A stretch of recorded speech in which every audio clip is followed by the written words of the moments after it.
2025년 3월 어느 월요일 새벽 4시 17분. 제 침대 옆 테이블에서 휴대폰이 요란하게 울렸습니다. 눈을 비비며 화면을 봤는데 발신자 표시가 심상치 않았어요. 펜타곤 보안회선. 심장이 쿵 내려앉았습니다. 7년간 국방정책연구소에서 일하면서 이런 전화는 단 2번 받아봤거든요. 그것도 전부 국가 비상사태 때였죠. 에밀리 체이스입니다. 체이스 박사, 긴급 상황입니다. 지금 당장 보안 컴퓨터 켜세요. 국방부 차관보실 수석보좌관 톰슨의 목소리였습니다. 평소엔 농담도 잘하는 사람인데 그날은 완전히 달랐어요. 목소리가 떨리고 있었습니다. 저는 잠옷 차림 그대로 거실로 뛰어갔습니다. 손이 덜덜 떨려서 비밀번호를 2번이나 잘못 입력했죠. 3번째 시도 끝에 로그인에 성공했고 화면에 빨간 글씨가 떴습니다. 기밀 긴급 브리핑 요청.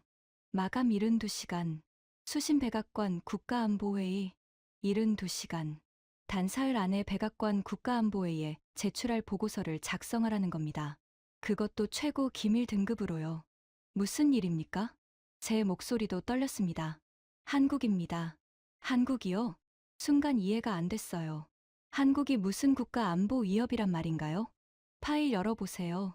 지금 당장. 저는 첨부된 파일을 클릭했습니다. 그리고 제 눈을 의심했죠. 대한민국 방산 수출 분석. 2022년부터 2025년 긴급평가. 첫 페이지에 나온 숫자들이 믿기지 않았습니다. 세계 방산 수출 순위 8위에서 4위로 3년 수출액 210억 달러. 한화 약 29조 원 성장률 300% 3년간. 뭐라고요? 제 입에서 저도 모르게 말이 나왔습니다. 정확합니다. 우리도 3번 확인했어요. 톰슨이 말했습니다. 한국이 3년 만에 세계 4위? 이건 말도 안 됩니다. 그래서 당신이 필요한 겁니다. 체이스 박사, 당신은 우리 연구소에서 가장 객관적인 분석가예요. 감정 없이 데이터만 보는 사람이죠. 저는 스크롤을 내리며 계속 읽었습니다. 하지만 읽을수록 더 혼란스러웠어요. 폴란드 계약 30조 원, K2 전차 1000대, K9 자주포 672문, FA 50 전투기 48대, 천무 다연장 로켓 288기. 이게 전부 사실입니까? 스톡홀름 국제평화연구소, 제인스 디펜스, 모든 데이터가 일치합니다. 한국은 지금 유럽에서 독일을 제치고 있어요. 독일을요? 레오파르트를 만드는 그 독일 말인가요? 저는 손가락으로 관자놀이를 눌렀습니다. 두통이 오는 것 같았거든요. 그런데 왜 하필 저한테? 당신이 3년 전에 뭐라고 했죠? 한국 방사는 아직 이류라고. 기술은 있지만 시스템이 약하다고 했잖아요. 맞습니다. 제가 그렇게 썼죠. 2022년 제 논문 제목이 한국 방산의 한계 기술과 시스템 사이의 간극이었으니까요. 그래서 당신 눈으로 직접 확인해야 합니다. 뭐가 바뀐 건지, 우리가 놓친 게 뭔지. 72시간이면 목요일 오후 2시까지 백악관 국가안보회의 브리핑룸입니다. 늦으면 안 돼요. 전화가 끊겼습니다. 저는 화면을 멍하니 바라봤습니다. 커피가 마시고 싶어서 부엌으로 갔는데 손이 너무 떨려서 컵을 떨어뜨렸어요. 유리 깨지는 소리가 새벽 정적을 찢었죠. 창밖을 봤습니다. 워싱턴의 야경이 보였어요. 저 멀리 국회의사당 돔이 조명을 받아 빛나고 있었죠. 하지만 그 순간 제 머릿속엔 오직 한 가지 생각뿐이었습니다. 한국이 4위라고? 저는 다시 컴퓨터 앞에 앉았습니다. 그리고 2번째 페이지를 펼쳤어요. 핵심 발견 사항. 러시아 우크라이나 전쟁 이후 유럽 10개국이 한국 무기 체계 도입. 나토 회원국 절반이 한국식 통신 규격 채택. 미국산 무기 대체율 폴란드 45%, 노르웨이 38%. 독일 대비 납기 속도 3배 빠름. 가격 경쟁력 서방, 무기 대비 평균 40% 저렴. 믿을 수가 없어. 하지만 제 눈앞의 데이터는 명확했습니다. 스톡홀름 국제평화연구소 수치, 제인스 디펜스 위클리 분석 보고서. 전부 같은 이야기를 하고 있었어요. 한국이 유럽 방산 시장을 재편하고 있다고요. 저는 노트북을 열어 추가 검색을 시작했습니다. 외신 기사들이 쏟아졌죠. 파이낸셜 타임스 한국, 유럽의 무기고가 되다. 로이터 푸틴의 전쟁에서 떠오른 서울의 방산 제국. 디펜스 뉴스 한국산 무기, 나토의 새로운 기준. 새벽 5시가 넘어가고 있었습니다. 72시간 중 이미 1시간이 지나간 거예요. 저는 빈 커피 잔을 보며 생각했습니다. 3년 전 제가 썼던 논문이 완전히 틀렸다는 거요. 한국은 인류가 아니었습니다. 아니, 어쩌면 우리가 인류였는지도 모르죠. 창밖이 서서히 밝아오고 있었습니다. 하지만 제 머릿속은 더 어두워졌어요. 이 모든 데이터가 사실이라면, 그리고 한국이 정말로 3년 만에 이렇게 성장했다면, 우리 미국은 뭘 하고 있었던 걸까요? 저는 마우스를 클릭해서 세 번째 페이지를 열었습니다. 그리고 그때 진짜 충격이 왔죠. 폴란드 현장 보고서. K2 전차 성능 3km에서 95% 명중률, K9 자주포 60초에 9발, 정비 현지화율 46% 12개월, 독일 레오파르트 비교 납품 기간 36개월 대 12개월, 36개월 대 12개월. 독일이 3년 걸릴 일을 한국은 1년에 한다는 겁니다. 젠장. 저도 모르게 욕이 나왔습니다. MIT에서 7년간 공부하고 국방 분야에서 또 7년을 일했지만 이런 데이터는 처음 봤거든요. 제 휴대폰이 다시 울렸습니다. 이번엔 문자였어요. 출장 승인됐습니다. 바르샤바 출발 오늘 오후 6시. 폴란드에서 봅시다. 톰슨. 오늘 오후 6시 비행기로 폴란드 가라는 겁니다.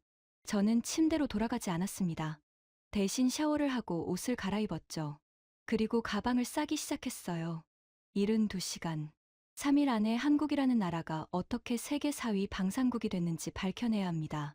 그것도 백악관 국가안보회의에 보고할 수 있을 만큼 명확한 증거와 함께요. 새벽 6시, 저는 다시 컴퓨터 앞에 앉았습니다. 그리고 빈 문서를 열었어요. 제목을 입력했죠.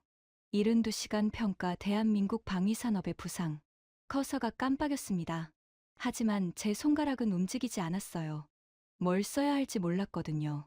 제가 알던 모든 상식이 지난 1시간 동안 무너졌으니까요. 저는 창밖을 다시 봤습니다. 해가 떠오르고 있었어요. 워싱턴의 아침이 시작되고 있었죠. 그리고 저는 그제야 깨달았습니다. 데이터는 거짓말하지 않는다는 거요. 숫자는 명확했습니다. 29조 원, 210억 달러, 세계 4위, 3년 만에 300% 성장. 하지만 진짜 질문은 따로 있었습니다. 어떻게? 저는 새벽 6시부터 데이터 검증에 매달렸습니다. 연구소 데이터베이스에 로그인하고 스톡홀름 국제평화연구소 무기 이전 지표를 열었어요. 손가락이 키보드 위에서 빠르게 움직였죠. 검색어 대한민국 방산 수출 2022년부터 2025년. 엔터를 눌렀습니다. 화면이 로딩되는 3초가 3시간처럼 느껴졌어요. 그리고 결과가 떴죠. 대한민국 주요 수출 계약 2022에 2025. 폴란드 304억 달러, 루마니아 58억 달러, 노르웨이 34억 달러, 호주 27억 달러, 사우디아라비아 31억 달러, 아랍에미리트 19억 달러, 총액 473억 달러, 한화로 약 66조 원입니다. 말도 안 돼. 저는 의자에서 벌떡 일어났습니다. 66조요? 3년 만에요? 손이 떨려서 마우스를 제대로 잡을 수가 없었어요. 다시 앉아서 폴란드 계약 세부 내역을 클릭했습니다. 폴란드 대한민국 방산 계약 상세. K2 전차 1000대 계약액 145억 달러. 1차 납품 180대, 2023년 완료. 2차 납품 820대, 2027년까지. K9 자주포 672문 계약액 47억 달러. 1차 납품 212문 2024년 완료. 2차 납품 460문 진행 중. FA50 전투기 48대 계약액 31억 달러. 천무 다연장 로켓 288기 계약액 18억 달러. 2023년에 이미 180대를 납품했다고? 저는 화면을 다시 확인했습니다. 오타가 아니었어요. 한국은 계약 후 1년 만에 전차 180대를 폴란드에 보냈습니다. 비교를 위해 독일 데이터를 검색했어요. 독일 레오파르트 2 수출 이력. 평균 계약 납품 기간 36개월. 연간 최대 생산량 150대. 최근 주요 계약 폴란드 레오파르트 EH 2026년 납품 예정 36개월. 한국이 12개월에 180대를 보낼 때 독일은 계약서에 사인도 못 받는 시간입니다. 이게 어떻게 가능하지? 저는 한화디펜스 공장 데이터를 찾아봤습니다. 경남 창원에 있는 K2 전차 생산 라인 정보였죠. 한화디펜스 창원 공장. 생산 라인 3개. 월 생산량 최대 15대. 연간 생산 능력 180대. 가동률 2023년 기준 95%. 미쳤군. 한국은 공장을 풀가동해서 약속을 지킨 겁니다. 1년에 180대. 정확히 공장의 최대 생산량과 일치했어요. 하지만 독일은요? 라인메탈 공장 데이터를 열어봤습니다. 라인메탈 미넨 공장. 생산 라인 2개. 월 생산량 최대 12대. 연간 생산 능력 144대. 가동률 2023년 기준 67%. 가동률이 67%요? 저는 그제야 이해했습니다. 한국과 독일의 차이가 뭔지요. 한국은 약속을 지키기 위해 공장을 95% 돌렸고, 독일은 여유롭게 67%만 가동했습니다. 그 차이가 폴란드의 선택을 바꿨던 거예요. 새벽 7시가 됐습니다. 72시간 중 3시간이 지났죠. 제 휴대폰이 울렸어요. 동료 마크 존슨이었습니다. MIT 시절부터 알고 지낸 친구였죠. 에밀리, 미쳤어. 새벽부터 데이터베이스 접속 알림이 미친 듯이 오는데, 마크, 한국 데이터 봤어? 한국, 갑자기 무슨, 지금 당장 스톡홀름 평화연구소 들어가 봐. 한국 방산 수출액, 전화 너머로 키보드 소리가 들렸습니다. 그리고 침묵이 흘렀어요. 473억 달러라고? 마크의 목소리가 떨렸습니다. 3년 만에, 말도 안 돼. 이건 중국 성장률이잖아. 그런데 중국이 아니라 한국이야. 검증했어? 3번. 오류 가능성은? 제로. 제인스, 스톡홀름, 우리 연구소 데이터 전부 일치해. 마크가 한숨을 쉬었습니다. 우린 뭘 놓친 거야? 그걸 지금 알아내는 중이야. 오늘 오후 6시 폴란드를? 넌 미쳤어. 백악관이 원해. 72시간 안에 보고서 제출이야. 젠장. 전화가 끊겼습니다. 저는 다시 화면에 집중했어요. 이번엔 K9 자주포 데이터였습니다. K9 자주포 글로벌 수출 현황. 폴란드 672문, 노르웨이 324문, 호주 129문, 에스토니아 36문, 핀란드 48문 협상 중, 총 1209문. 세계에서 가장 많이 팔린 자주포입니다. 비교 대상을 찾아봤어요. 독일의 PLC 2000이 떠올랐죠. 독일 PLC 2000 수출 현황, 그리스 24문, 이탈리아 70문, 네덜란드 57문, 크로아티아 12문, 총 163문, 한국의 7분의 1 수준입니다. 도대체 왜? 저는 성능 비교표를 열었습니다. K9 디스플릿 2000 비교, 발사 속도, K9 분당 최대 9발, PS 분당 최대 7발, 사거리, K9 최대 54km 유도탄 사용 시, PS 최대 56km, 가격, K9 대당 약 55억 원, PS 대당 약 89억 원. 납기, K9 계약 후 12개월, PS 계약 후 30개월. 가격은 절반인데 납기는 3분의 1이야. 그리고 성능은 거의 동급이었습니다. 저는 의자 등받이에 몸을 기댔어요. 숨이 막혔거든요. 새벽 8시가 됐습니다. 저는 커피를 한 잔 더 내렸어요. 손은 여전히 떨리고 있었지만 이젠 흥분 때문이었습니다. 뭔가 거대한 걸 발견한 것 같았거든요. 책상으로 돌아와 FA50 전투기 데이터를 열었습니다. FA50 경전투기 수출 현황. 폴란드 48대 계약액 31억 달러, 말레이시아 18대, 이라크 24대, 태국 12대 협상 중, 필리핀 12대, 총 114대, 대당 가격 약 350억 원. 미국의 F-16과 비교해봤습니다. F-16 최신형 가격, 대당 약 900억 원. 납기 48개월, 유지비 연간 대당 60억 원. FA50, 대당 약 350억 원. 납기 24개월, 유지비 연간 대당 25억 원. 가격은 3분의 1인데 납기는 절반이었습니다. 이건 경쟁이 아니야.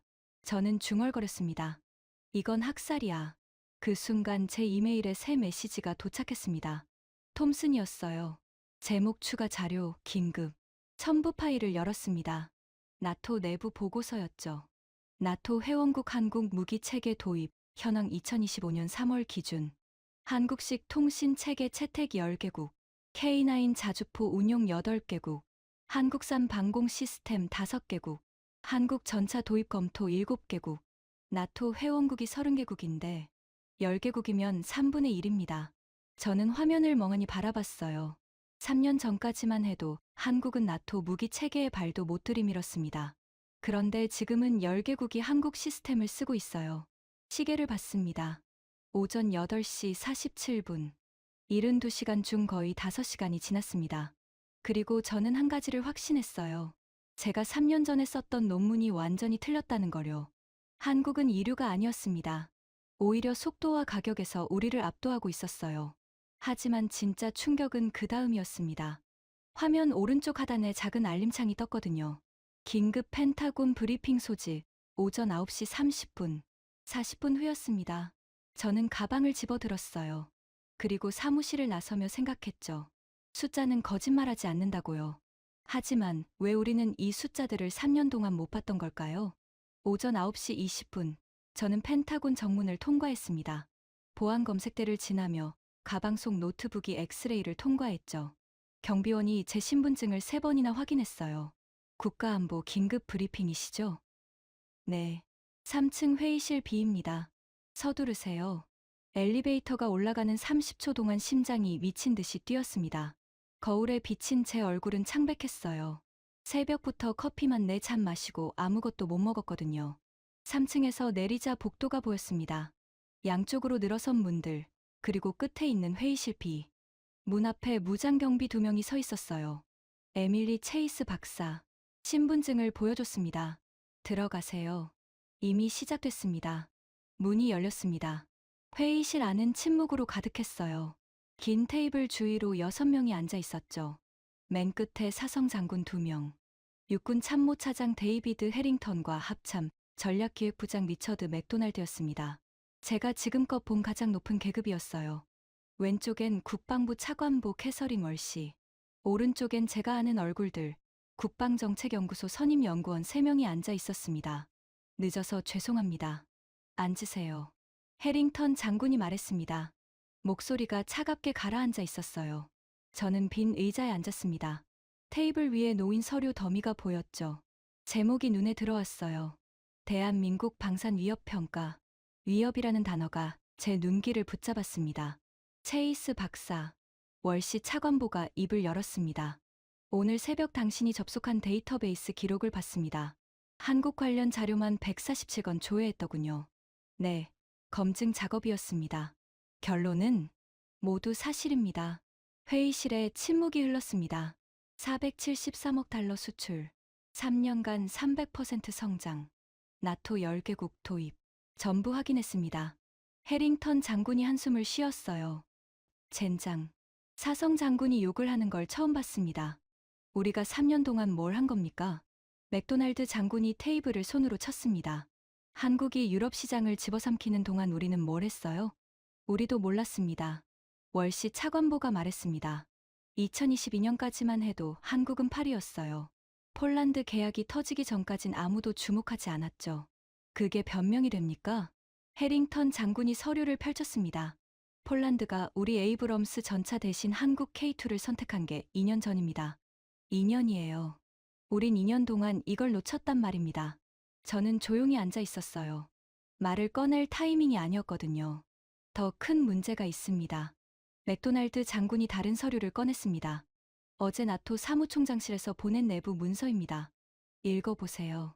월시 차관보가 서류를 받아 읽기 시작했어요. 그리고 얼굴이 굳었죠. 한국식 통신 체계가 나토 표준안 검토 대상이라고요? 맞습니다. 이건 우리가 30년간 구축한 체계가 흔들리고 있다는 겁니다. 회의실이 다시 조용해졌어요. 저는 손을 들었습니다. 질문 하나 해도 될까요? 하세요. 왜 지금인가요? 왜 한국이 지금 갑자기? 우크라이나입니다. 월시 차관보가 대답했습니다. 러시아가 우크라이나를 침공한 순간 유럽은 무기가 필요했어요. 당장 내일 전쟁터에 투입할 수 있는 무기요. 그런데 우린 줄 수 없었다. 우리 무기고는 40%가 비었습니다. 우크라이나에 다 보냈으니까요. 독일은 생산 속도가 느렸고요. 하지만 한국은 12개월 만에 180대를 보냈죠. 제가 말했습니다. 정확합니다. 해링턴 장군이 고개를 끄덕였습니다. 속도에서 졌습니다. 우린 약속을 지킬 수 없었고 한국은 약속을 지켰어요. 그게 전부입니다. 그게 전부라니요? 맥도날드 장군이 반박했습니다. 가격도 있습니다. K2 전차가 우리 에이브럼스보다 30% 싸요. K9 자주포는 독일 제품보다 40% 쌉니다. 게다가 성능은 동급이거나 더 좋아요. 천국 미사일은 패트리어트보다 정확합니다. 월시 차관보가 덧붙였습니다. 그리고 훨씬 싸죠. 저는 메모를 했습니다. 이 대화가 전부 보고서에 들어가야 했거든요. 체이스 박사, 해링턴 장군이 저를 똑바로 봤습니다. 당신이 3년 전에 쓴 논문 기억하죠? 네. 한국 방사는 이류라고 했습니다. 기술은 있지만 시스템이 약하다고요. 네. 지금도 그렇게 생각하나요? 저는 입술을 깨물었습니다. 아니요. 왜죠? 제가 틀렸습니다. 한국은 시스템까지 완성했어요. 3년 만에요. 어떻게 확신합니까? 숫자가 증명합니다. 저는 제 노트북을 열었습니다. 폴란드의 전차 1000대 계약, 그중 180대는 이미 납품 완료. 노르웨이의 자주포 324문, 사우디의 천국 미사일. 이건 시스템 없이는 불가능한 숫자입니다. 해링턴 장군이 고개를 끄덕였어요. 당신 비행기표 끊었습니다. 네. 오늘 오후 6시, 폴란드 바르샤바행. 현장에서 직접 확인하세요. 장군님. 하지만은 없습니다. 백악관이 원하는 건 추측이 아니라 사실입니다. 폴란드 가서 K2 타고 K9 쏘는 거 보고 오세요. 그리고 어떻게 한국이 우리를 이겼는지 밝혀내세요. 72시간 안에요? 68시간 남았습니다. 시계가 째깍거렸습니다. 질문 있습니까? 하나 있습니다. 저는 조심스럽게 물었습니다. 한국을 위협으로 봐야 할까요? 아니면 배워야 할 대상으로 봐야 할까요? 회의실이 조용해졌습니다. 월시 차관보가 대답했어요. 그걸 당신이 판단해서 보고서에 쓰세요. 그게 당신 일입니다. 알겠습니다. 가세요. 준비하실 시간 많지 않아요. 저는 일어섰습니다. 그리고 문을 향해 걷다가 해링턴 장군의 목소리를 들었죠. 체이스 박사. 네. 개인적 의견 하나 말해도 되겠습니까? 물론입니다. 우린 오만했습니다. 한국을 과소평가했어요. 그 대가를 지금 치르고 있는 겁니다. 사성 장군의 인정이었습니다. 저는 고개를 숙였습니다. 명심하겠습니다. 문을 나섰습니다. 복도는 여전히 조용했어요. 하지만 제 심장은 미친 듯이 뛰고 있었죠. 오후 6시 비행기, 폴란드까지 12시간, 그리고 남은 시간은 68시간. 엘리베이터를 타고 내려가며 저는 휴대폰을 꺼냈습니다. 톰슨에게 문자를 보냈어요. 비행기 탑니다. 폴란드에서 뭘 봐야 하죠? 답장이 바로 왔습니다. 전부 다. 그리고 준비하세요. 당신이 보게 될 건 당신의 모든 상식을 뒤집을 겁니다. 저는 휴대폰을 주머니에 넣었어요. 펜타곤 밖으로 나오자 햇빛이 눈부셨습니다. 오전 10시 32분. 72시간 중 6시간 반이 지났습니다. 그리고 저는 이제 알았어요. 이건 단순한 보고서 작성이 아니라는 걸요. 이건 미국이 놓친 3년을 되찾는 일이었습니다. 오후 6시 15분, 비행기가 이륙했습니다. 창밖으로 워싱턴의 불빛들이 점점 작아졌어요. 12시간 비행. 폴란드 현지 시각으로 내일 아침 8시 도착 예정이었죠. 제 옆자리는 비어 있었습니다. 저는 노트북을 꺼내 펼쳤어요. 지난 6시간 동안 모은 데이터를 정리하기 시작했죠. 한국, 세계 4위, 473억 달러, 3년. 숫자들이 화면에 가득했습니다. 하지만 여전히 실감이 안 났어요. 승무원이 물을 가져다 줬습니다. 저는 한 모금 마시고 다시 화면을 봤죠. 폴란드 계약 세부 내역이었어요. K2 전차 1000대, 그중 180대는 이미 전장에 배치됐다고 했습니다. 전장이라 중얼거렸습니다. 러시아가 우크라이나를 침공한 순간 폴란드는 공포에 떨었을 겁니다. 국경 너머 800km. 러시아 탱크들이 그 거리를 메우는데 며칠이나 걸릴까요? 그래서 폴란드는 선택했습니다. 36개월을 기다릴 수 없었던 거예요. 12개월 안에 줄 수 있는 나라. 한국. 비행기가 대서양 상공을 지나고 있었습니다. 창밖은 깜깜했어요. 저는 눈을 감았습니다. 하지만 잠이 오지 않았죠. 머릿속에 해링턴 장군의 목소리가 맴돌았거든요. 우린 오만했습니다. 사성 장군의 인정. 미국이 진 겁니다. 속도에서, 가격에서, 그리고 약속에서. 폴란드 현지 시각 오전 8시 23분, 비행기가 바르샤바 쇼팽 공항에 착륙했습니다. 착륙하는 순간 창밖으로 눈발이 날리는 게 보였어요. 3월인데 눈이라니. 저는 가방을 챙겨 비행기에서 내렸습니다. 차가운 공기가 얼굴을 때렸죠. 온도계가 영하 2도를 가리키고 있었어요. 입국 심사를 마치고 도착 게이트로 나오자 군복 입은 남자가 서 있었습니다. 30대 후반쯤 돼 보이는 폴란드 육군 장교였어요. 에밀리 체이스 박사님이십니까? 영어였지만 억양이 짙었습니다. 네, 맞습니다. 안톤 코발스키 대령입니다. 폴란드 육군 기갑부대 작전참모죠. 저를 따라오시죠. 악수를 했습니다. 그의 손은 거칠었어요. 감사합니다. 갑자기 연락드렸는데. 괜찮습니다. 당신네 국방부에서 어제 공문이 왔더군요. 최우선 협조하라고요. 우리는 공항을 빠져나와 주차장으로 갔습니다. 검은색 SUV가 대기하고 있었죠.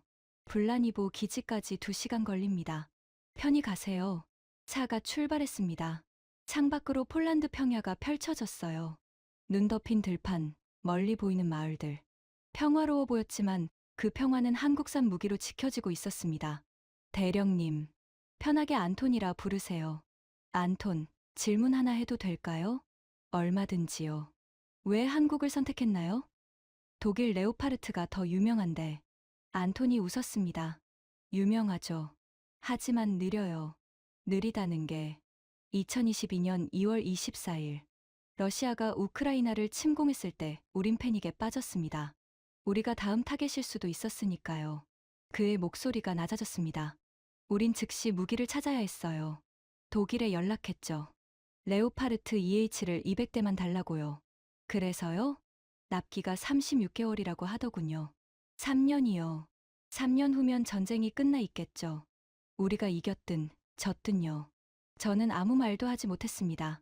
그 다음 날 한국 대사관에서 연락이 왔어요. 12개월 안에 180대 줄 수 있다고요. 처음엔 안 믿었습니다. 하지만 2023년 1월부터 오기 시작했어요. 한 달에 15대씩. 정확하게요. 12개월 후 우리 기지엔 180대의 K2가 서 있었습니다. 안톤이 저를 봤습니다. 약속을 지킨 거예요. 그게 전부입니다. 차는 계속 달렸습니다. 2시간이 지나고 기지 정문이 보였어요. 블라니보 육군 기지. 철조망과 초소, 그리고 눈 덮인 활주로. 멀리 전차들이 줄지어 서 있는 게 보였죠. 도착했습니다. 차에서 내렸습니다. 차가운 바람이 얼굴을 때렸어요. 손이 시려왔죠. 저기 보이십니까? 안톤이 손가락으로 가리켰습니다. 회색빛 전차 수십 대가 넓은 광장에 정렬돼 있었어요. 포탑과 긴 포신, 그리고 옆면에 선명한 번호들. K2입니다. 처음 보는 한국산 전차였습니다. 생각보다 작은데요? 제가 말했습니다.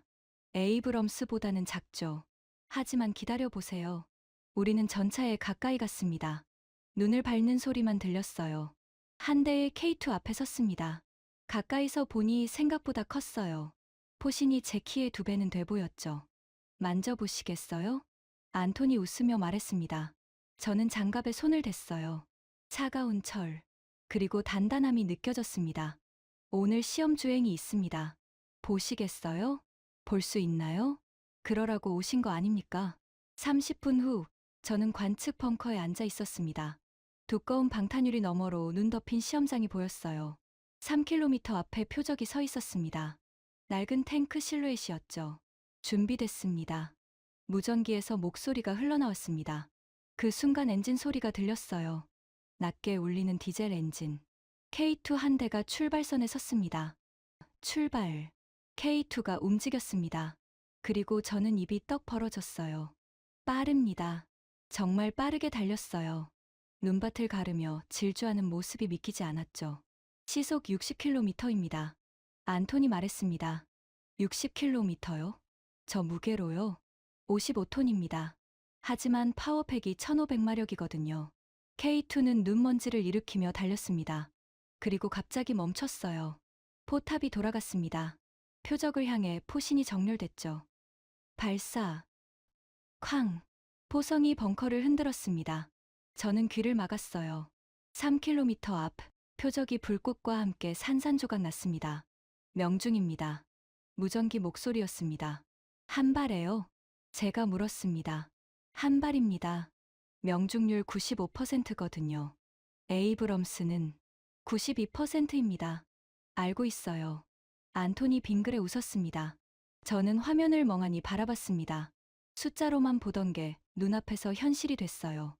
60km, 한 발, 95%. 정비소도 보시겠어요? 네. 우리는 벙커를 나와 기지 안쪽으로 걸어갔습니다. 큰 경납고가 보였어요. 문을 열고 들어가자 따뜻한 공기가 얼굴을 감쌌습니다. 히터가 가동되고 있었죠. 경납고 안에 K2 세대가 정비를 받고 있었습니다. 폴란드 군인 6명이 전차 주위를 돌며 부품을 점검하고 있었어요. 저들이 직접 정비합니까? 그렇습니다. 한국에서 3주 교육 받았죠. 3주요? 독일 전차는 6개월 걸립니다. 알아요. 안토니 한 병사에게 손짓했습니다. 여기 와봐. 20대 중반으로 보이는 병사가 다가왔습니다. 이분은 미국에서 오신 분이야. K2 정비가 어떤지 물어볼 거야. 어렵지 않습니다. 병사가 영어로 대답했습니다. 엔진이 모듈화돼 있어서 분해 조립이 쉬워요. 매뉴얼도 명확하고요. 부품은 어디서 오나요? 한국에서 2주마다 옵니다. 창원 공장에서 직접이요. 2주요? 네. 독일 부품은 6개월 걸린다고 들었는데 우린 2주면 돼요. 저는 메모를 했습니다. 안토니 저를 경납고 한쪽으로 데려갔어요. 벽에 차트가 붙어 있었습니다. K2 현지화율 추이 2023년 12%, 2024년 31%, 2025년 46%. 현지화가 뭡니까? 제가 물었습니다. 부품을 폴란드에서 만드는 겁니다. 지금 46%예요. 2030년까지 70%가 목표죠. 독일은 기술 안 좋습니다. 레오파르트는 100% 독일 부품이에요. 하지만 한국은 달라요. 기술을 나눠줬어요. 안토니 저를 봤습니다. 그래서 우린 한국을 선택한 겁니다. 무기만 파는 게 아니라 파트너가 되고 싶어 하니까요. 저는 노트에 적었습니다.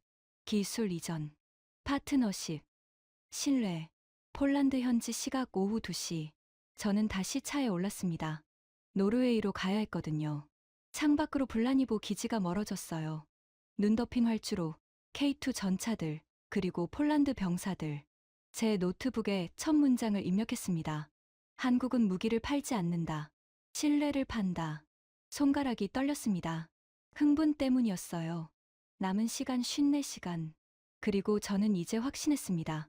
숫자만으로는 부족하다는 걸요. 현장에서 본 것. 60km로 달리는 전차, 한 방에 명중하는 포, 그리고 3주 만에 정비를 배운 병사들. 이건 혁명이었습니다. 다음 날 아침 9시, 저는 다시 블라니보 기지에 있었습니다. 하지만 이번엔 다른 곳이었어요. 전차가 아니라 포병 훈련장이었죠. 눈발은 멈췄지만 바람이 매서웠습니다. 영하 3도. 손이 시려서 주머니에 넣었어요. 오늘은 실탄 사격입니다. 안톤 대령이 말했습니다. K9 자주포 3운이 동시에 발사하죠. 40km 앞 표적을 맞춥니다. 40km요? 네. 서울에서 인천 정도 거리예요. 저는 고개를 끄덕였습니다. 그 거리를 포탄으로 맞춘다는 게 실감나지 않았지만요. 훈련장 한쪽에 K9 4대가 일렬로 서 있었습니다. 회색 차체의 굵은 포신. K2보다 크고 육중해 보였어요. 자주포는 전차와 다릅니다. 안톤이 설명했습니다. 전차는 적을 직접 보고 쏘죠. 하지만 자주포는 보이지 않는 적을 맞춥니다. 40km 넘어 산 뒤편까지요. 어떻게 맞추죠? 레이더와 사격 통제 시스템입니다. K9은 자동으로 계산해서 쏴요. 우리는 관측 벙커로 갔습니다. 두꺼운 콘크리트 벽과 방탄 유리. 벙커 안에 모니터 6개가 설치돼 있었어요. 화면에 지도가 보였습니다. 빨간 점 4개가 K9 위치였고 파란 원이 40km 앞 표적이었죠. 준비 완료입니다. 무전기에서 목소리가 흘러나왔습니다. 폴란드 포병 대장 마렉 중령이었어요. 40대 초반, 얼굴에 주름이 깊었죠. 발사 시작. 그 순간 첫 번째 K9이 움직였습니다. 포신이 들어 올려졌어요. 하늘을 향해 45도 각도로요. 쾅! 첫 포성이 훈련장을 뒤흔들었습니다. 벙커가 덜컥 흔들렸어요. 저는 본능적으로 귀를 막았죠. 화염이 포구에서 뿜어져 나왔습니다. 연기가 하얗게 피어올랐어요. 장전. 10초도 안 돼서 두 번째 포탄이 발사됐습니다. 쾅! 또 흔들렸어요. 귀가 멍멍했죠. 자동 장전입니다. 안톤이 말했습니다. 사람이 장전하는 게 아니에요. 기계가 10초에 한 발씩 자동으로 넣어줍니다. 세 번째, 네 번째, 다섯 번째. 포탄이 계속 발사됐어요. 일정한 간격으로요. 60초에 9발입니다. 제가 중얼거렸습니다. 정확합니다. 1분이 지났습니다. 첫 번째 K9이 9발을 쏘고 멈췄어요. 하지만 나머지 세 대가 이어서 쐈습니다. 쾅, 쾅, 쾅. 포성이 끝없이 이어졌어요. 공기가 진동했고 땅이 울렸습니다. 모니터를 봤어요. 타이머가 돌아가고 있었죠. 2분, 2분 30초, 3분. 사격 중지. 마렉 중령의 목소리였습니다. 타이머가 멈췄어요. 3분 24초. 표적 확인 중입니다. 무전기에서 다른 목소리가 들렸습니다. 전방 관측병이었어요. 10초간 침묵이 흘렀습니다. 전부 명중, 40개 표적 전부 파괴. 벙커 안이 술렁였습니다. 폴란드 장교 4명이 서로를 봤어요. 3분 24초에 40개 전부요? 제가 물었습니다. 네. 안톤이 고개를 끄덕였습니다. 이게 나토 기록입니다. 작년 합동훈련 때 세웠죠. 다른 나라는요? 프랑스 카이사르는 4분 10초에 36개, 독일 필시 2000은 4분 55초에 35개였어요. 저는 노트에 적었습니다. 프랑스 4분 10초, 36개, 독일 4분 55초, 35개, 한국 3분 24초, 40개. 분당 발사 속도가 다릅니다. 안톤이 설명했습니다. 카이사르는 6발, C는 7발이에요. 하지만 K9은 9발이죠. 단 2발 차이인데 전쟁에선 그 2발이 생명입니다. 마렉 중령이 벙커로 들어왔습니다. 땀이 얼굴에 맺혀 있었어요. 보셨습니까? 놀랍습니다. 제가 대답했습니다. 중령님, 질문 하나 해도 될까요? 하세요. K9을 처음 받았을 때 어땠나요? 독일 PC와 비교해서요. 마렉이 잠시 생각하더니 입을 열었습니다. 솔직히 말하면 의심했습니다. 한국산이라고요. 독일이 최고라고 배웠는데 갑자기 한국 무기를 쓰라니 이해가 안 됐죠. 하지만 지금은 필을 쓰고 싶지 않아요. 그가 웃었습니다. 왜냐고요? 빠르거든요. 정확하거든요. 그리고 부품이 계속 오거든요. 부품이요? 독일 부품은 6개월 걸립니다. 주문하면 반년 후에 와요. 하지만 한국은 2주면 도착해요. 창원 공장에서 바로 보내주거든요. 제 손이 다시 떨렸습니다. 메모하느라 바빴어요. 그래서 우리 병사들이 K9을 사랑합니다. 마렉이 덧붙였습니다. 고장 나도 금방 고쳐요. 부품 없어서 몇 달씩 기다리는 게 없죠. 훈련은 얼마나 걸렸나요? 3주요. 3주요? 네. 한국에서 교관이 와서 가르쳐 줬어요. 3주 만에 우리 포병들이 완벽하게 쏠 수 있게 됐죠. 저는 데이터를 떠올렸습니다. 독일 필시 교육은 6개월이었어요. 독일은 6개월 걸립니다. 알아요. 마렉이 빙그레 웃었습니다. 그것도 한국을 선택한 이유예요. 우린 시간이 없었거든요. 벙커 밖으로 나왔습니다. 훈련장에 연기가 자욱했어요. K9 4대가 여전히 서 있었죠. 한 대에 가까이 갔습니다. 포신이 아직 뜨겁더군요. 열기가 느껴졌어요. 폴란드 포병 한 명이 포 옆에서 점검을 하고 있었습니다. 20대 후반쯤 돼 보였어요. 괜찮습니까? 제가 물었습니다. 네, 완벽합니다. 그가 영어로 대답했습니다. 이거 다루기 어렵지 않나요? 처음엔 어려웠죠. 하지만 지금은 눈 감고도 쏠 수 있어요. 그가 웃었습니다. 독일 포도 다뤄봤나요? 훈련소에서 배웠어요. 하지만 K9이 더 좋아요. 왜죠? 빠르니까요. 전쟁에선 빠른 게 생존입니다. 저는 고개를 끄덕였습니다. 오후 1시, 저는 다시 차에 올랐습니다. 노르웨이로 가야 했거든요. 공항까지 2시간이었죠. 창밖으로 훈련장이 멀어졌습니다. 눈 덮인 들판, K9 4대, 그리고 연기. 제 노트북에 문장을 추가했습니다. 한국은 속도로 전쟁을 바꾼다. 분당 9발, 3분 24초, 나토 기록. 숫자였지만 그 안에 생명이 담겨 있었어요. 2발 빠르다는 건 누군가의 목숨이 살아남는다는 뜻이었으니까요. 비행기 출발까지 4시간, 남은 시간 48시간, 72시간의 3분의 2가 지났습니다. 하지만 저는 이제 확신했어요. 한국이 유럽을 장악한 이유를요. 속도, 가격, 신뢰, 그리고 그 모든 걸 가능하게 만든 한 가지, 약속을 지키는 나라. 폴란드 현지 시각 오후 5시 30분, 비행기가 이륙했습니다. 목적지는 노르웨이 오슬로. 비행시간 2시간 30분이었죠. 창밖으로 폴란드 평야가 멀어졌어요. 눈 덮인 땅, K2 전차들, K9 자주포들, 그 무기들이 지키는 평화. 저는 노트북을 열었습니다. 지금까지 모은 데이터를 정리했어요. 폴란드 30조 원, 12개월 납기, 현지화율 46% 나토 기록, 3분 24초, 40개 표적 명중 교육기간 3주 독일은 6개월. 숫자들이었지만 그 안에 이야기가 담겨 있었습니다. 오슬로 현지 시각 저녁 8시, 비행기가 착륙했습니다. 북유럽의 차가운 공기가 얼굴을 감쌌어요. 영하 5도. 공항 밖에 또 군복 입은 사람이 기다리고 있었습니다. 이번엔 노르웨이 국방부 사람이었어요. 에밀리 체이스 박사님이십니까? 네. 라르스 요한센입니다. 국방부 조달국 부국장이죠. 50대 중반쯤 돼 보이는 남자였습니다. 백발에 파란 눈이었죠. 내일 오전 회의가 잡혀 있습니다. 오늘은 호텔에서 쉬세요. 감사합니다. 차를 타고 오슬로 시내로 들어갔습니다. 밤이었지만 거리엔 불빛이 가득했어요. 평화로운 도시였죠. 하지만 이 평화도 무기로 지켜진다는 걸 저는 알고 있었습니다. 다음 날 오전 9시, 저는 노르웨이 국방부 건물에 있었습니다. 회의실은 간결했어요. 긴 테이블, 의자 6개, 그리고 벽에 걸린 노르웨이 국기. 라르스가 커피를 내왔습니다. 편하게 앉으세요. 감사합니다. 바쁘신데 시간 내주셔서요. 당신네 국방부에서 요청이 왔더군요. 최우선 협조하라고요. 라르스가 웃었습니다. 한국 무기에 대해 궁금한 게 있으시죠? 네. 노르웨이도 K9을 도입했다고 들었습니다. 맞습니다. 2023년에 213문, 올해 3월에 추가로 70문 계약했어요. 추가 구매요?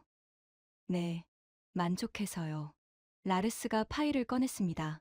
이게 우리 평가 보고서입니다. 읽어보시겠어요? 서류를 받았습니다. 표지에 K9A 성능평가 2023에 2025라고 적혀 있었어요. 첫 페이지를 펼쳤습니다. 도입 결정 요인. 납기 12개월 독일 피시 2030개월. 가격 대당 55억 원 독일 89억 원. 성능 분당 9발 독일 7발. 정비 현지 정비소 설립 지원. 여기 납기를 보세요. 라르스가 손가락으로 가리켰습니다. 12개월 대 30개월. 이게 결정적이었어요. 왜 그렇게 중요했나요? 러시아 때문입니다. 그의 얼굴이 굳었어요. 2022년 2월, 러시아가 우크라이나를 침공했을 때 우린 공포에 떨었습니다. 노르웨이는 러시아와 국경을 맞대고 있거든요. 북쪽 국경이요? 네, 196km입니다. 그리 길지 않지만 러시아 무르만스크 군구가 바로 옆이에요. 북부함대 본부죠. 저는 고개를 끄덕였습니다. 우린 즉시 방어력을 강화해야 했어요. 자주포가 필요했죠. 독일에 연락했습니다. 그래서요? 30개월 후에 준다고 했어요. 거의 3년이죠. 3년이면 전쟁이 끝나 있을 겁니다. 라르스의 목소리가 낮아졌습니다. 우리가 이겼든 졌든요. 폴란드 안톤 대령이 했던 말과 똑같았습니다.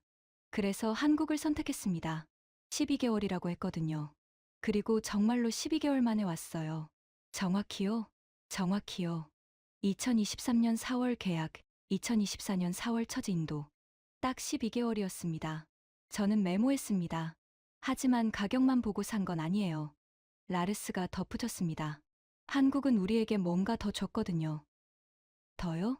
파트너십입니다. 그가 다른 서류를 꺼냈어요. 한국 노르웨이 방산협력 협정. 이게 뭡니까? 기술협력 약정이에요. K9을 사면서 한국은 우리에게 제안했죠. 현지 정비소를 만들겠다고요. 그리고 한국 기술자를 보내서 우리 병사들을 훈련시키겠다고요. 독일은 그런 거 안 했나요? 독일은 무기만 팔아요. 정비는 알아서 하라고 하죠. 부품도 독일에서만 사야 하고요. 라르스가 웃었습니다. 하지만 한국은 달랐어요. 정비소 설립을 도와줬고 지금도 한국 기술자 2명이 노르웨이에 상주합니다. 2명이요? 네. 트로네임 기지에 있어요. 우리 병사들 가르치고 정비 지원하죠. 저는 또 메모했습니다. 그래서 올해 70문을 추가로 샀습니다. 만족해서요? 만족을 넘어서 신뢰하니까요. 라르스가 커피를 한 모금 마셨습니다. 독일 무기는 좋습니다. 성능이 훌륭하죠. 하지만 우린 파트너가 필요했어요. 위기 때 함께할 사람들이요. 한국이 그런 파트너다? 그렇습니다. 한국은 우리를 고객이 아니라 동맹으로 대해요.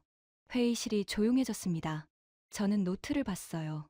폴란드에서도 똑같은 말을 들었죠. 파트너십, 동맹, 신뢰. 이게 한국이 유럽을 장악한 진짜 이유였습니다. 한 가지 더 보여드릴 게 있습니다. 라르스가 일어났습니다. 따라오세요. 우리는 국방부 건물을 나와 주차장으로 갔습니다. 차를 타고 30분을 달렸어요. 도착한 곳은 군기지였습니다.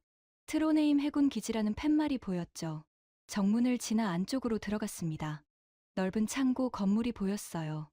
여기가 정비소입니다. 문을 열고 들어갔습니다. 창고 안에 K9 세대가 정비를 받고 있었어요. 노르웨이 군인 5명과 동양인 2명이 함께 작업하고 있었죠. 저 2분이 한국에서 온 기술자입니다. 라르스가 손짓했습니다. 한국인 2명이 다가왔어요. 30대 초반쯤 돼 보였습니다. 안녕하세요. 한국말이었습니다. 저는 영어로 대답했어요. 안녕하세요. 에밀리 체이스입니다. 미국에서 왔어요. 아, 미국 분이시군요. 김태연입니다. 한화디펜스에서 왔습니다. 여기서 뭘 하시나요? 정비 지도하고 있습니다. 노르웨이 병사들한테 K9 다루는 법 가르쳐 주죠. 얼마나 계실 건가요? 2년 계약이에요. 올해가 1년 차고요. 저는 놀랐습니다. 2년이나 파견을 나온 거예요. 힘들지 않으세요? 가족도 있으실 텐데. 힘들죠. 하지만 이게 제 일이에요. 김태연이 웃었습니다. 우리 무기를 쓰는 사람들이 제대로 쓸 수 있게 도와주는 거. 그게 제 역할입니다. 저는 가슴 어딘가가 찌릿했습니다. 무기를 팔고 끝나는 게 아니라 사람을 보내서 함께 한다는 것. 이게 한국식이었습니다. 오후 2시, 저는 다시 공항으로 향했습니다. 다음 목적지는 사우디아라비아였어요. 차 안에서 노트북을 열었습니다. 문장을 하나 더 추가했죠. 한국은 무기가 아니라 사람을 보낸다. 남은 시간 42시간. 저는 창밖을 봤습니다. 오슬로 거리가 지나갔어요. 평화로운 도시. 하지만 그 평화를 지키는 건 196km 떨어진 국경의 K9이었습니다. 12개월. 독일이 30개월 걸릴 일을 한국은 12개월에 해냈어요. 그 차이가 누군가의 생명을 구한다는 걸 저는 이제 알았습니다. 속도는 숫자가 아니었어요. 속도는 생존이었습니다. 노르웨이 오후 4시, 저는 오슬로 공항에 있었습니다. 다음 비행기는 사우디아라비아 리야드행. 경유 포함 10시간 비행이었어요. 탑승구에 앉아 노트를 정리했습니다. 폴란드 K2 속도, 노르웨이 K9 파트너십, 사우디 천궁 신뢰, 세 나라, 세 가지 무기, 하나의 메시지. 한국은 약속을 지킨다. 비행기가 이륙했습니다. 창밖으로 북유럽의 눈 덮인 땅이 멀어졌어요.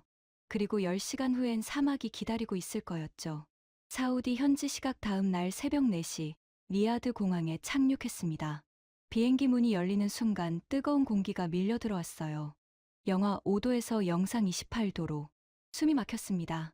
공항을 빠져나오자 사막의 열기가 얼굴을 감쌌어요.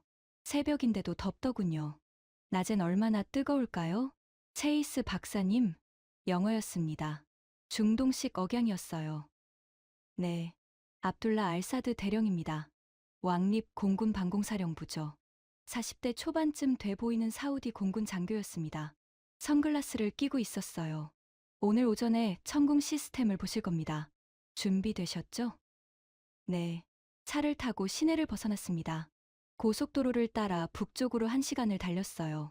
창밖으론 끝없는 모래 언덕이 펼쳐졌습니다. 태양이 떠오르기 시작했죠. 하늘이 주황빛으로 물들었어요. 여기가 타브크 공군 기지입니다. 멀리 철조망과 건물들이 보였습니다. 사막 한가운데 세워진 군사 기지였어요. 정문을 지나 안쪽으로 들어갔습니다. 넓은 광장에 커다란 차량 4대가 서 있었어요. 저게 천궁입니다. 압둘라가 손가락으로 가리켰습니다. 회색 차량이었습니다. 트럭 위에 발사대가 올려져 있었고 미사일 8발이 장착돼 있었죠. 미사일 한 발당 사거리가 40km입니다. 40km요? 네. 그리고 요격 고도는 20km까지예요. 저는 고개를 끄덕였습니다. 속도는 마하 4.5, 초속 1.5km죠. 빠르네요.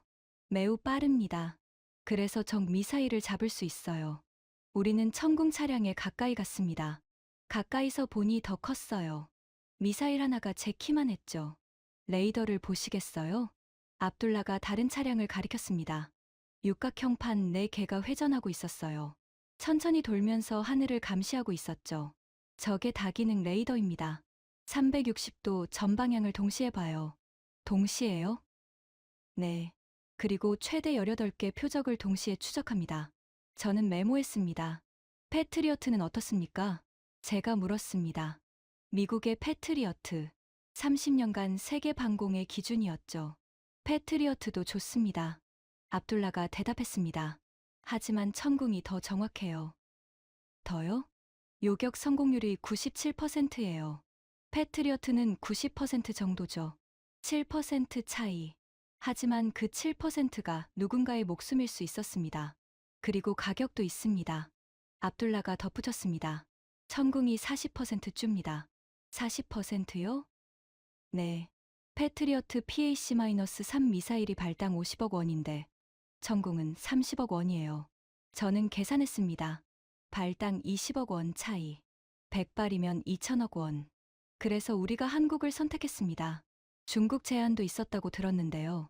제가 조심스럽게 물었습니다. 압둘라가 잠시 말이 없었어요. 그러더니 입을 열었죠.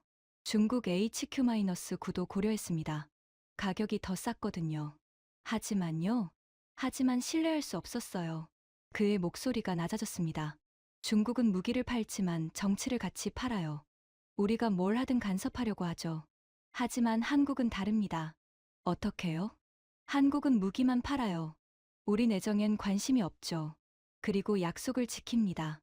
약속이요? 2023년 계약했을 때 2024년 6월까지 준다고 했어요. 정확히 2024년 6월 3일에 첫 시스템이 도착했습니다. 압둘라가 웃었습니다. 중국이었으면 2년은 걸렸을 겁니다. 그리고 중간에 뭔가 문제를 만들었겠죠. 저는 또 메모했습니다. 시험을 보시겠습니까? 시험이요? 모의 요격입니다.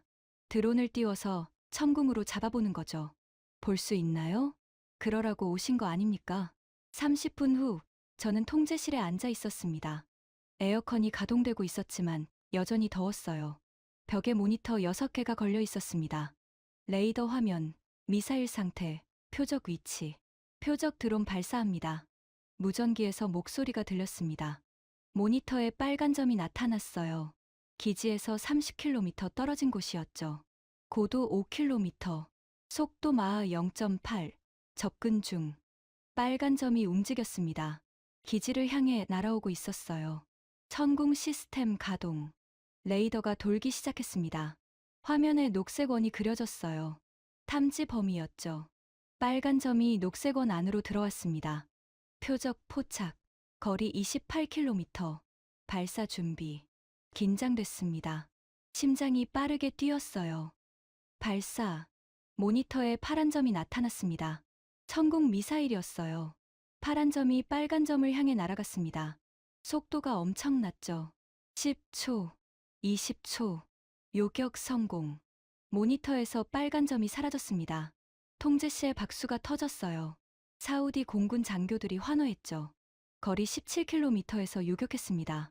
압둘라가 말했습니다. 발사 후 23초 만이에요. 23초.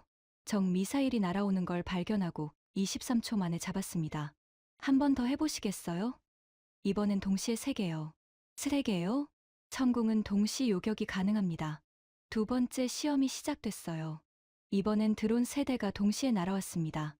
모니터에 빨간 점 3개, 전부 포착, 발사, 파란 점 3개가 날아갔습니다.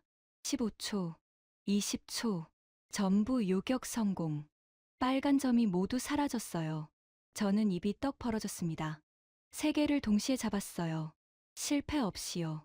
97% 성공률의 의미를 아시겠죠? 압둘라가 저를 봤습니다. 100발 쏘면 97발이 맞는다는 겁니다. 우리 도시를 지킬 수 있어요. 저는 고개를 끄덕였습니다. 오후 2시, 통제실을 나왔습니다. 사막의 햇빛이 눈부셨어요. 선글라스를 껴도 눈이 부셨죠. 계약 금액이 얼마였죠? 제가 물었습니다. 1조 4,770억 원입니다. 천궁 발사대 48기, 미사일 432발이에요. 큰 돈이네요. 하지만 그 돈으로 우리 하늘을 샀습니다. 압둘라가 하늘을 봤어요. 리야드, 제다, 메카. 우리 도시들이 이제 안전해요. 한국이 만든 방패 아래에 있으니까요. 저는 메모했습니다. 한국은 하늘도 판다. 공항으로 돌아가는 차 안에서 노트북을 열었습니다. 폴란드 땅, 노르웨이 포, 사우디 하늘. 한국은 땅과 하늘을 전부 커버하고 있었습니다. 남은 시간 36시간. 반이 조금 넘었습니다. 하지만 저는 이제 알았어요. 한국이 어떻게 세계 4위가 됐는지를요.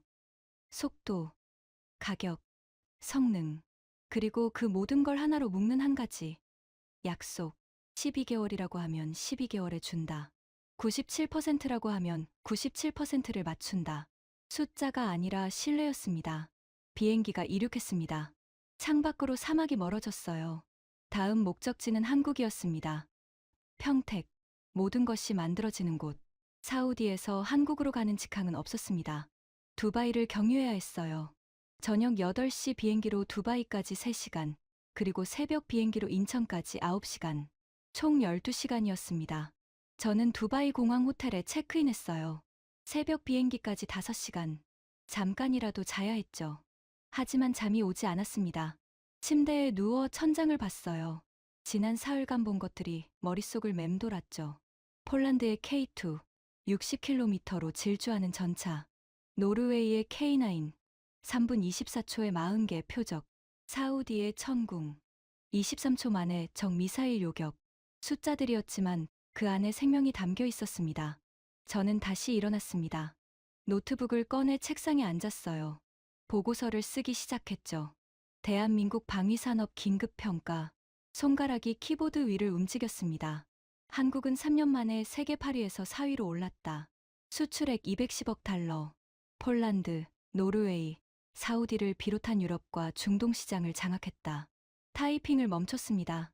뭔가 빠진 것 같았어요. 어떻게 이렇게 빨리 성장했을까? 한국은 30년 전만 해도 무기를 만들지 못했습니다. 전차도, 자주포도, 미사일도 전부 수입했죠. 그런데 지금은 세계 4위. 도대체 뭐가 있었던 거지? 중얼거렸습니다. 저는 검색을 시작했어요. 한국 방산 역사. 1990년대부터 2000년대까지 자료들이 쏟아졌습니다. 그리고 한 단어가 눈에 들어왔죠.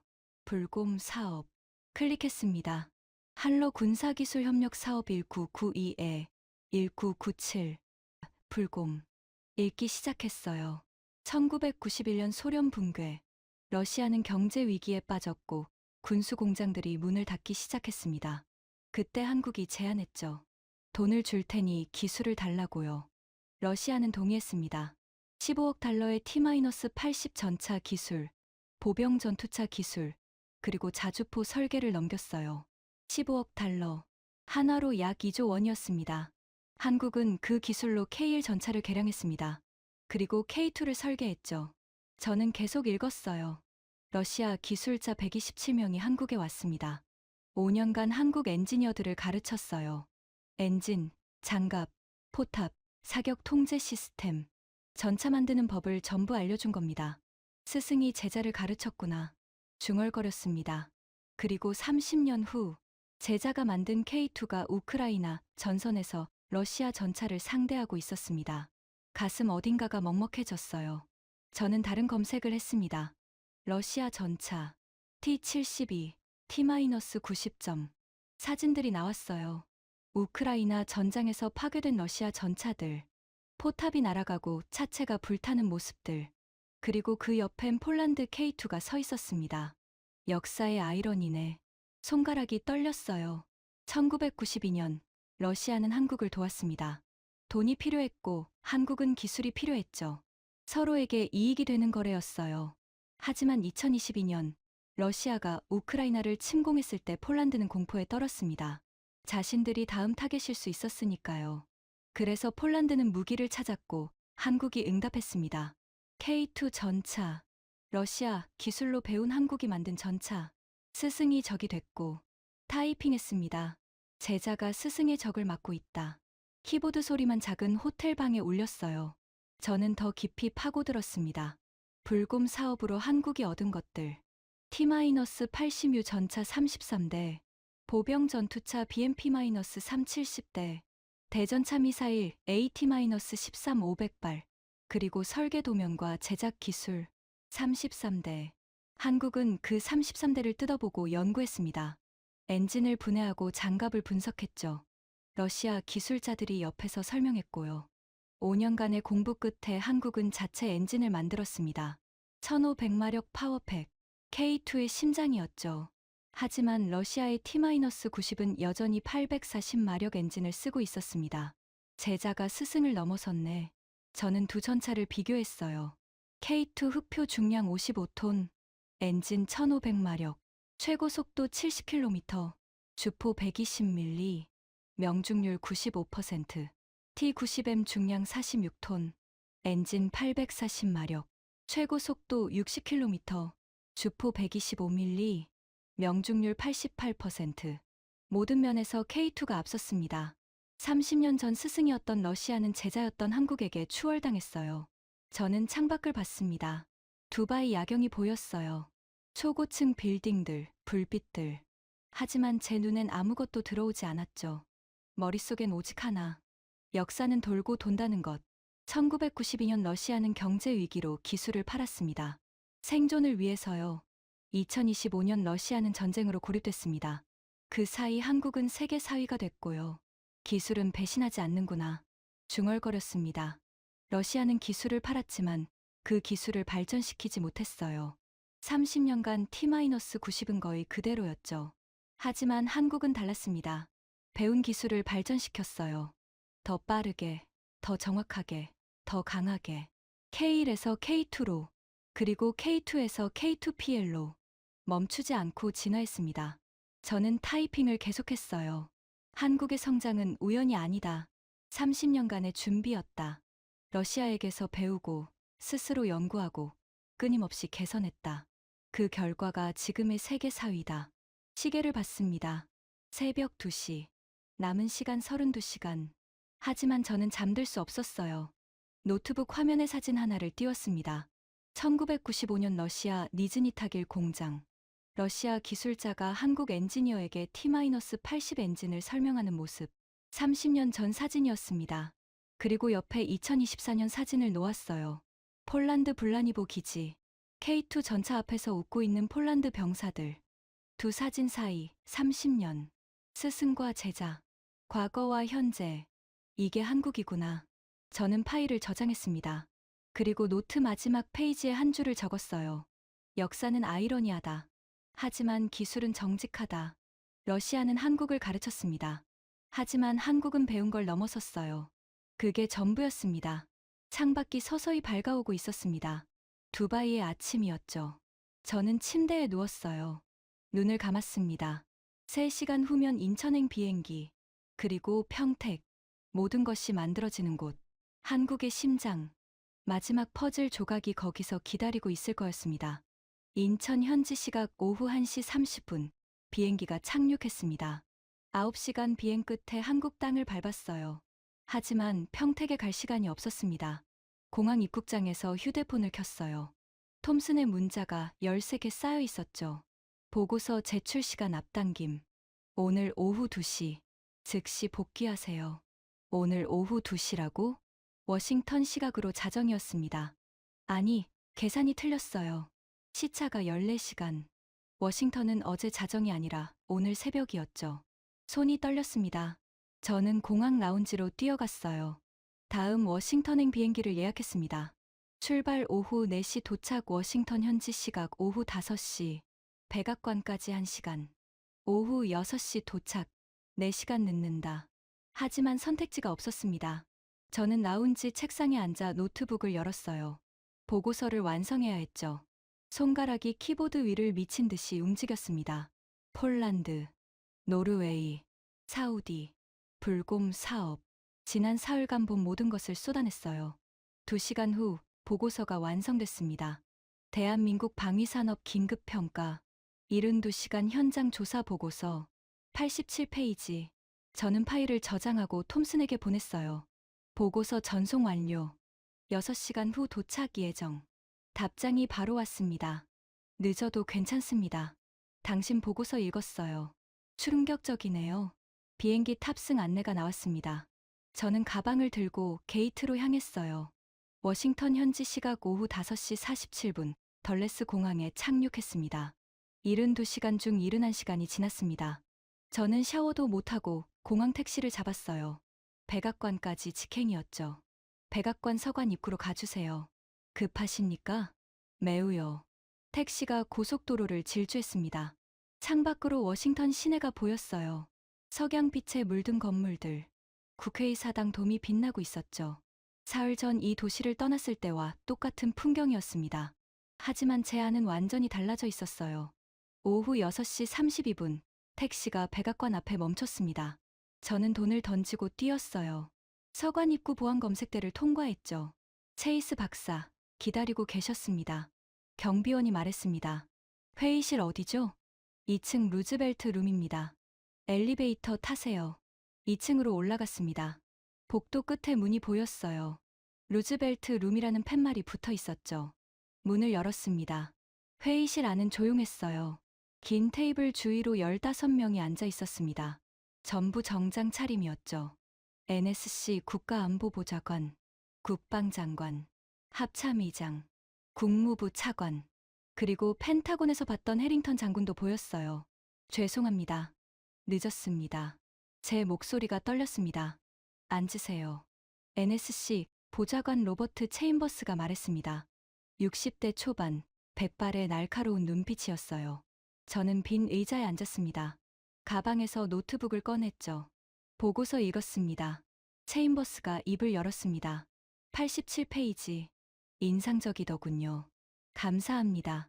하지만 읽는 것과 듣는 건 다릅니다. 직접 말해주시죠. 72시간 동안 뭘 봤습니까? 저는 심호흡을 했어요. 한국은 경쟁자가 됐습니다. 회의실이 조용해졌습니다. 3년 만에 세계 8위에서 4위로 올랐어요. 수출액 210억 달러. 폴란드, 노르웨이, 사우디를 포함한 15개국에 무기를 팔고 있습니다. 우리도 압니다. 국방장관이 끼어들었습니다. 우리가 알고 싶은 건 어떻게입니다. 어떻게 이렇게 빨리 성장했죠? 세 가지입니다. 저는 노트북을 열었어요. 첫째, 속도. 한국은 12개월 안에 납품합니다. 독일이 36개월 걸릴 때 한국은 12개월이에요. 폴란드가 한국을 선택한 이유입니다. 화면에 슬라이드가 떴습니다. 납기 비교. 한국 K2 12개월, 독일 레오파르트 36개월, 미국 에이브럼스 48개월. 48개월이요? 한 참모가 놀란 목소리로 말했습니다. 네, 우리가 가장 느립니다. 침묵이 흘렀어요. 둘째, 가격. 한국 무기는 서방 무기보다 평균 40% 쌉니다. 하지만 성능은 동급이거나 더 좋아요. 다음 슬라이드. 가격 비교. K2 전차 85억 원, 레오파르트 EA7 127억 원, 에이브럼스 에미레이 135억 원. 셋째, 신뢰. 한국은 약속을 지킵니다. 12개월이라고 하면 정확히 12개월에 줘요. 그리고 기술을 이전합니다. 기술 이전이요? 체인버스가 눈썹을 치켜 세웠습니다. 네. 폴란드의 경우 현지화율이 46%예요. 한국은 기술을 나눠줍니다. 우리나 독일은 절대 안 하는 일이죠. 저는 다음 슬라이드를 넘겼어요. 폴란드 블라니보 기지 사진. K2 전차들이 줄지어 서 있었죠. 제가 직접 봤습니다. K2는 시속 60km로 달리고 3km에서 95% 명중률을 보였어요. 다음은 K9 사진. K나 있는 분당 9발을 쏩니다. 독일 BC는 7발이에요.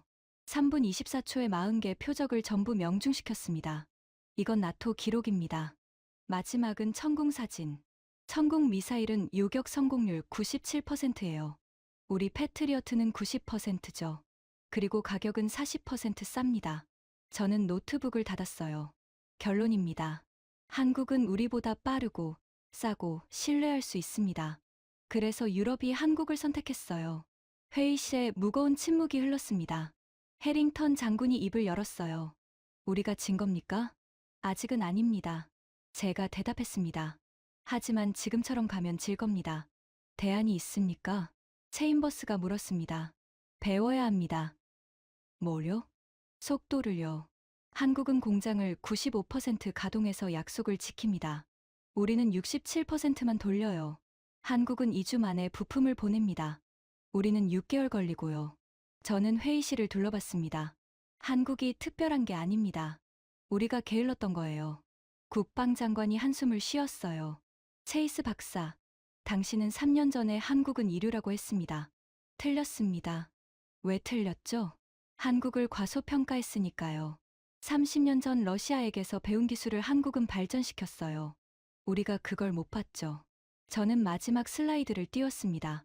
1995년 불곰 사업 사진. 러시아 기술자와 한국 엔지니어. 이게 30년 전입니다. 러시아가 한국을 가르쳤어요. 다음 사진. 2024년 폴란드 K2. 이게 지금입니다. 제자가 스승을 넘어섰어요. 체인버스가 말했습니다. 보고서 마지막 문장. 읽어주시겠습니까?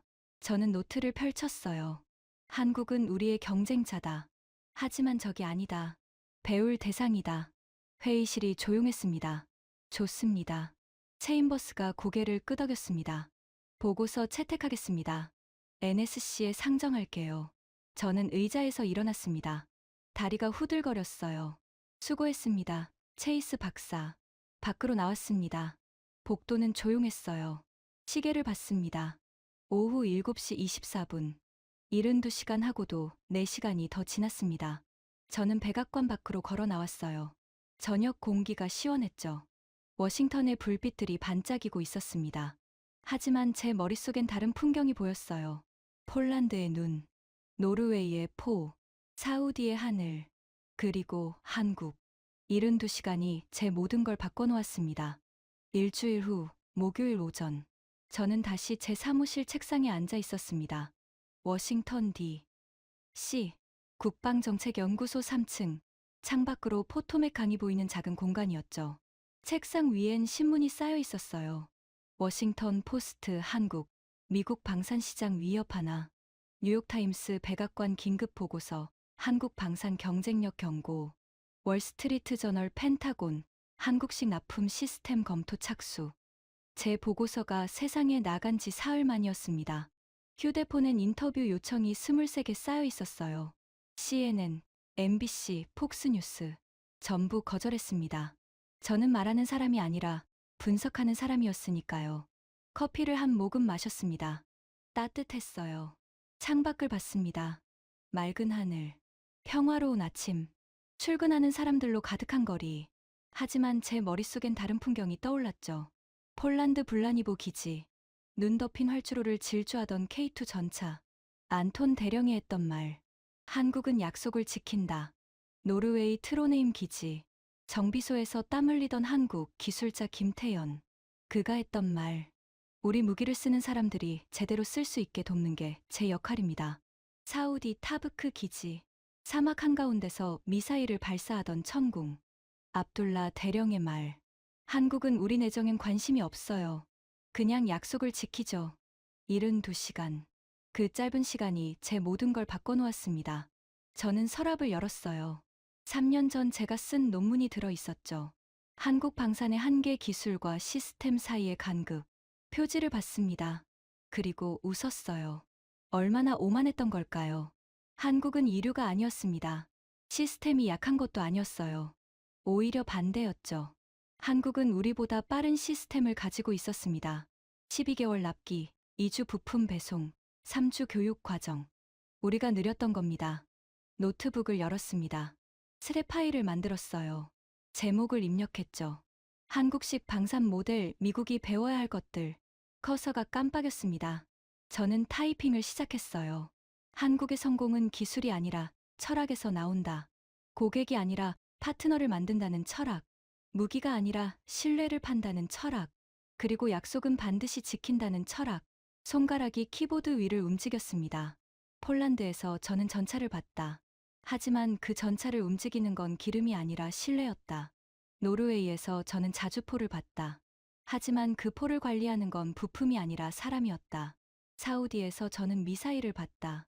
하지만 그 미사일을 선택한 이유는 성능이 아니라 약속이었다. 창밖을 다시 봤어요.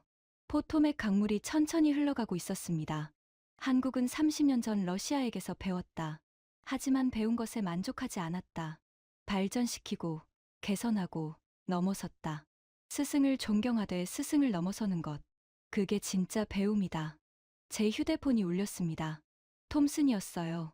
에밀리, 펜타곤에서 연락 왔습니다. 후속 연구 의뢰예요. 무슨 연구죠? 한국 방산 생산 시스템 분석.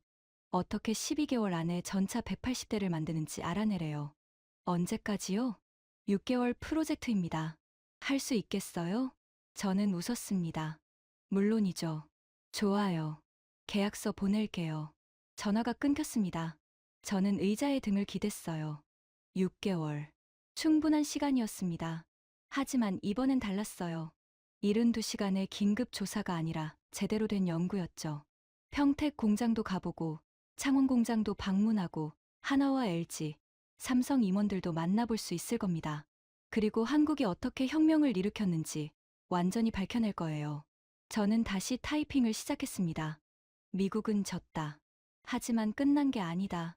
우리는 배울 수 있다. 한국이 30년 전 러시아에게서 배웠듯이 우리도 지금 한국에게서 배울 수 있다. 그게 진짜 강함이다. 책상 서랍에서 사진 하나를 꺼냈어요. 폴란드에서 찍은 것이었습니다. K2 전차 앞에서 웃고 있는 폴란드 병사들. 그들 손엔 태극기가 들려 있었죠. 약속을 지키는 나라. 중얼거렸습니다. 그게 한국이었습니다. 무기를 만들지만 전쟁을 원하지 않는 나라. 평화를 팔지만 힘을 가진 나라. 속도로 경쟁하지만 신뢰로 이기는 나라. 저는 파일을 저장했습니다.